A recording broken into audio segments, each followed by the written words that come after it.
Yo, what's good, everybody? This is another edition of Famously Unfamous, and I am that man Channing. Man, we got a lot to get into today. First off, I wanted to talk about just life in general. Man, this is life after uh, um, the weekend. I'm actually doing this recording on a Monday. It's actually after Easter weekend. So my question to you is, how was your Easter weekend? Did you go to church? Did you feel renewed?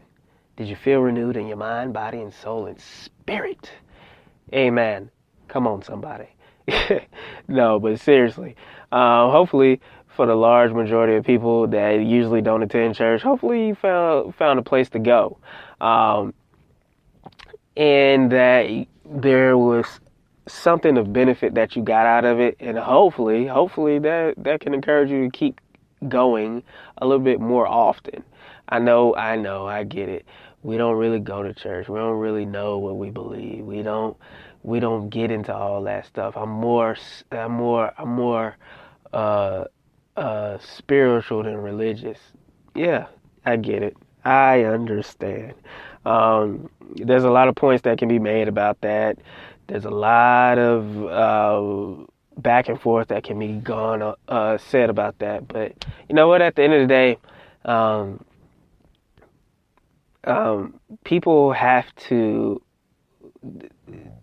At the end of the day, you come to a point where you realize that there's nothing that you can tell an individual that can convince them aside from what they already strongly believe. You can convince them with your point of view from your convictions, and that might sway them, but they still have to try it out for themselves to come to their own conclusion. If it's done any other way, by coercion, baiting somebody in and trying to compel someone to go when they really weren't all in the beginning, it'll happen, and sometimes a small percentage of it, even if it's I didn't want to go, but then I went, and now I realize it was the best decision I ever made. Sometimes that happens, but more often than not, if it's done against their own self-will or whatever they wanted in the beginning, they'll stay for a while, but usually that doesn't last long. A person has to experience or encounter a change on their own. But that still doesn't negate people from living life. And like with Christianity and all things, it's all about what you represent, but also how you're representing it as well. So people are still going to always look to you to see what you're looking like, to see how your life is, to make a informative decision for themselves as to whether they should take the leap, take a jump, or whatever else it may be. But that's just like anything else in life. We get to a point where we watch our parents and we watch their lives, and based upon the example that they gave, good or bad, we always form our decisions in what we do later on in life for a large part based off of that, the example that we got from them. There's so many other ways to take that to where it translates in life. I know a lot of people that have bought cars based off the suggestion of other people, and based off of their happiness with the car or dissatisfaction with the car, they decided not to get it. But that's neither here nor there. Hopefully you had a good Easter weekend. What I wanted to get into today was just a call for action, just a real analysis of this. I know I do a lot of jokes, I do a lot of comedy and everything like that, but just for a moment, I just want to really take a serious topic that's really been a issue since last week for me, and that's a article that I read. It was centered around, it was centered around a meeting that happened earlier this month. It was called the Strategic Investment Conference. So the article basically says,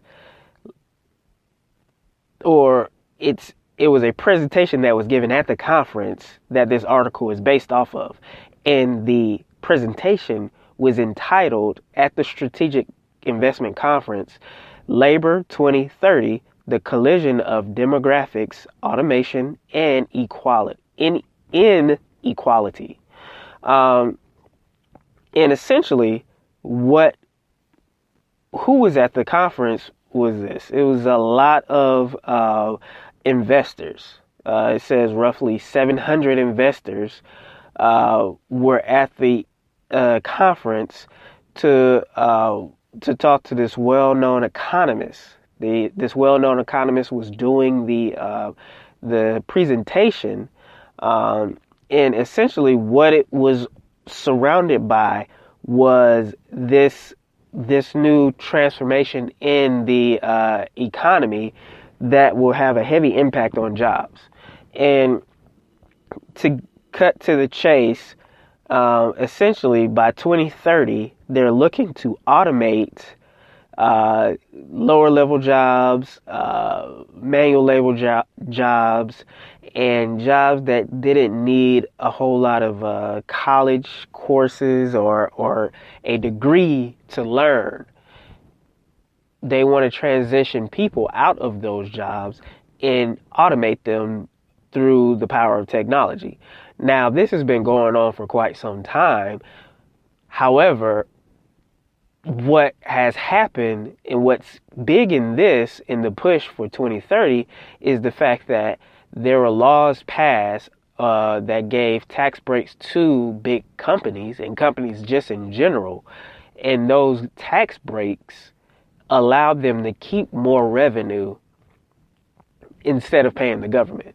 Now, that's significant because that capital is used in the meantime to create jobs. And that's something that we have seen on the uptick. However, there's a larger part of that revenue that's held back for the sole purpose of researching, perfecting, and incorporating technology into companies so that the jobs that they currently have that people are holding can be transitioned by the year 2030 into automated technology doing those jobs. Of course, if you look at it on the quote unquote investor side, the business side, what they're looking at is a decrease in costs and more profit coming into the marketplace, more profit coming to their business. So you look at it on the end, I don't have to pay for health insurance. I don't have to pay a weekly, bi-weekly check to people, individuals. And my bottom line looks great. And my rollover as far as the hiring process looks awesome because I have less people and I have a concentrated amount of people that are in careers versus jobs. So they're more likely to stay, which gives more stability to the company. The only problem with that is on the back end of that, you have a significant amount of people who do these types of jobs, whether it be customer service, manual labor, any type of lower label job. Essentially, it's a large part of the working class individual that this is what they do. This is how they pay their bills. This is how they put food on the table and things like that. So they've started to have a strategic meeting about how to incorporate this and to actively use it. Now, what is this going to do? This is going to, as the politicians like to say, cut a big chunk out of the workforce of the middle class. I mean, do we really have a middle class anymore? The reality is we don't. We either have people who are really rich, really well off, and then we have the rest of us. It's really all it is. There's no. It's such a wide bar that there's really no middle class. So, the issue with this is, like I said, they're saying that beginning in the 2020s years, that it could potentially cut out as much as 25% of the job market. Now, my issue is not necessarily with this specifically, although it should be a concern. My issue more so is with the idea that there is actual safety and security in living a life that you just go from a job to home, back to a job, back to home. And that's the idea, is that that's going to continue to go. While we constantly see updates to technology where people are looking to get the same amount of production with less headache, meaning eliminating the people factor. Now, my biggest message in this is not everybody is doing this. Obviously, the heavier your pockets are as a business, the more you're going to incorporate this. So this is typically Fortune 500 companies, the big guys who have deep pockets, who can get this done. And as we know, if you break down the economy in America, the larger part of America, the overwhelming majority of America, the American workforce is ran by small businesses. So that is a yeah. So I'm just looking over this as I'm talking, and it's saying that automation could eliminate 40 million jobs in the U.S. and depress wage growth in their estimation between now and 2030. So that, I mean, you just do the math on that.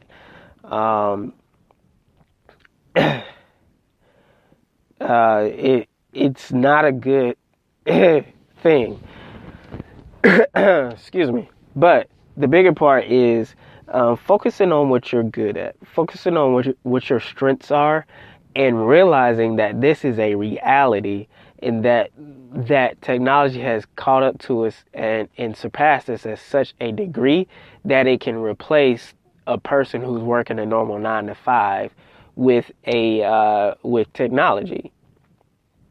I mean, if you go into businesses now, higher end businesses, where there used to be a receptionist, there's a computer.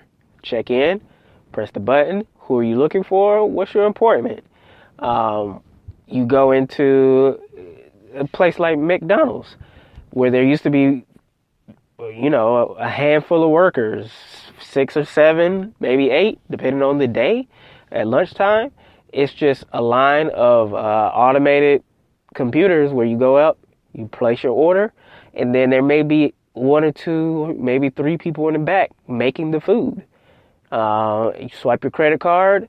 If you have cash, insert it. It'll give you back your change.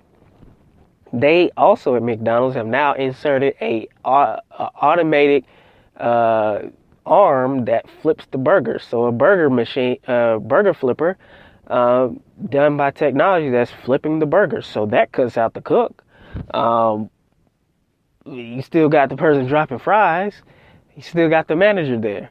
So we're already seeing it happen. I mean, if you go throughout different neighborhoods where there used to be two guys on the back of a garbage truck, taking up the cans, there's just one arm. There's a guy driving.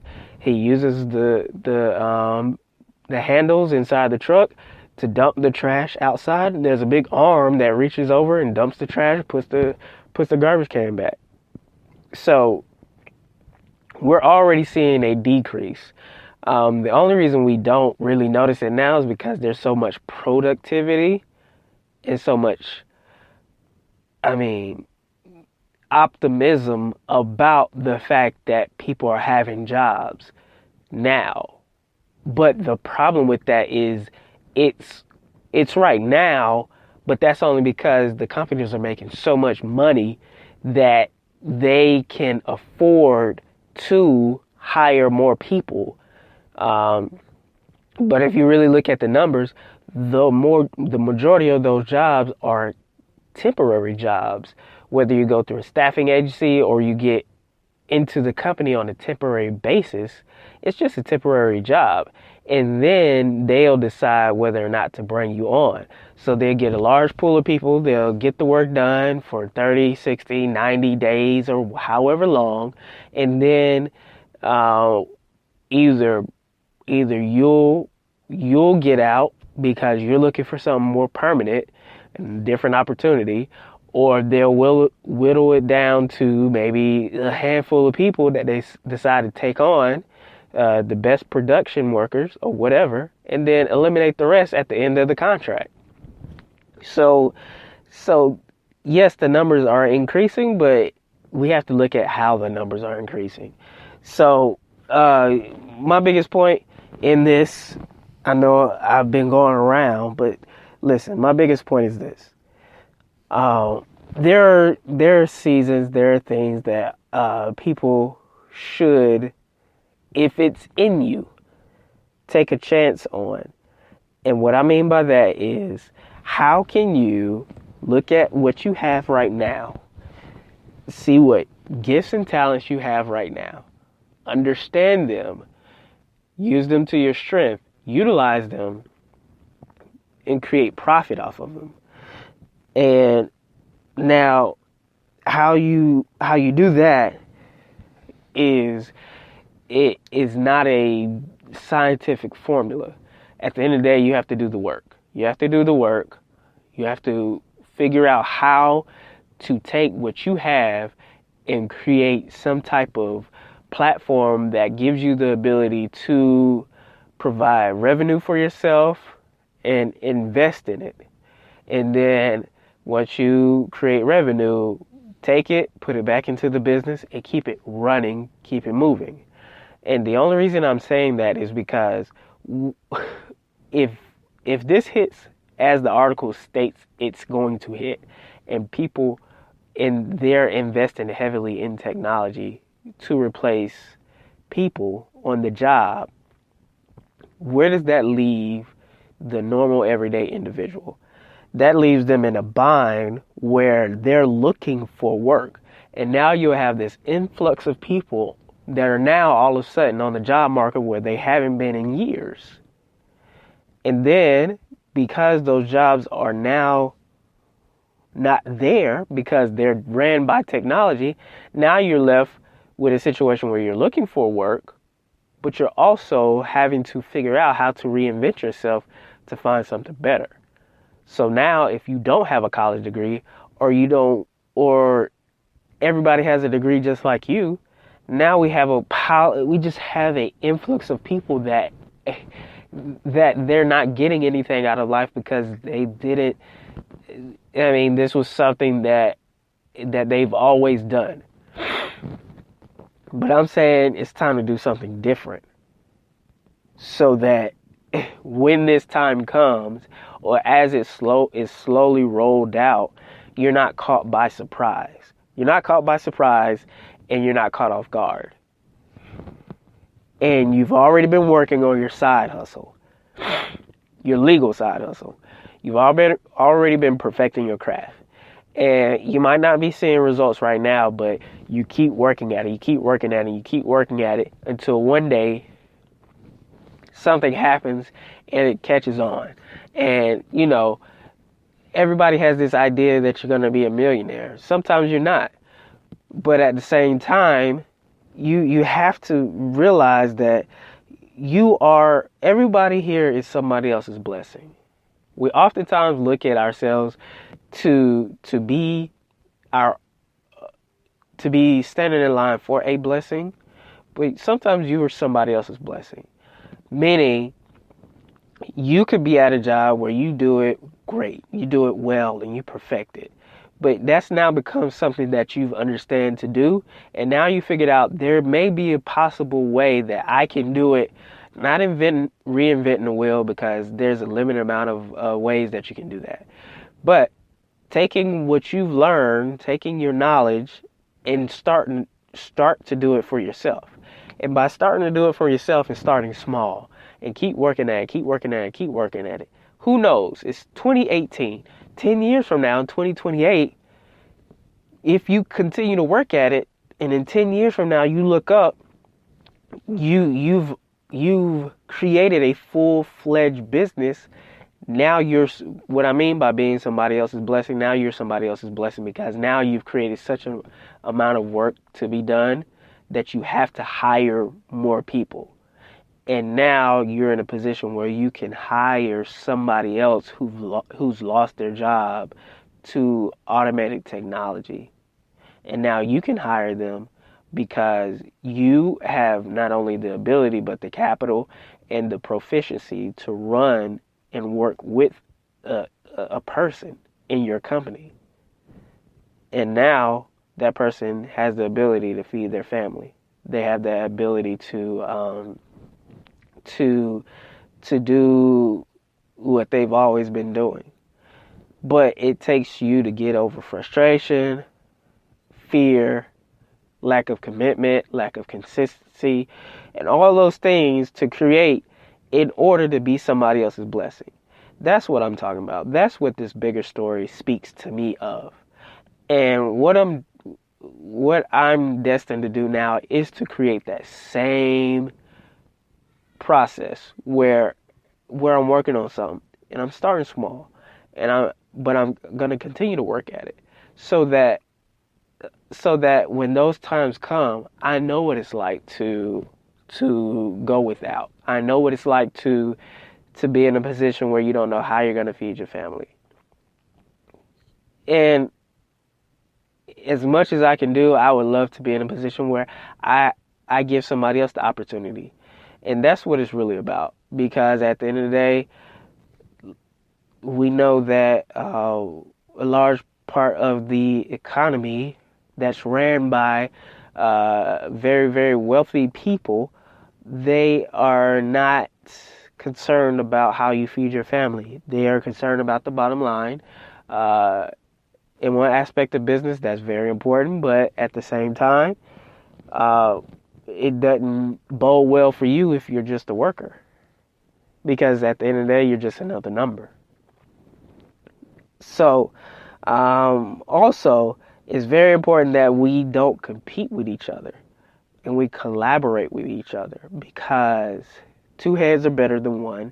But also, one business in another business that's either very similar or that can work with each other can grow into two businesses that's running efficiently, or one bigger business that can create more revenue, that can hire more people.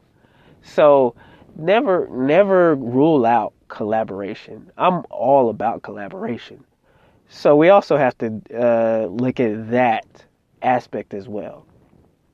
But at the end of the day, this is more about just a serious subject to get you to really think things are changing, and things are changing rapidly. I mean, this article made me realize that by 2030, people are looking to have this implemented, meaning they're looking to roll it out by the 2020s, 2020 and beyond, up until like a 10-year plan. So think about it. Think about how fast 10 years can go. And you don't want to be left unprepared. So we really need to think about these things in context of how they are versus how we perceive them to be. We can't be so drowned out in social media or looking at entertainment constantly, where we're always using this mechanism. Gary Vaynerchuk says it all the time. We're looking at this mechanism where we work our job and then we come home, and then it's called escapism. I just drown myself out in reality TV or sports or anything like that to escape the realities of where I am, versus working to get to a place to be far different than where I am right now. And it takes a lot of work, and it's not for everybody. But what I'm saying is, for those individuals that it is for, we have to be in a position where we're willing to be somebody else's blessing, so that they don't have to. If they're just good at being a worker, provide a way for them to be a worker inside of your corporation. That's all I'm saying. So just really take a hard look at that. You can Google this article, Bain Capital.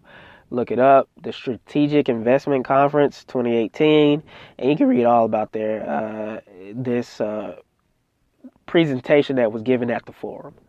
All right, so it's really all I have for today.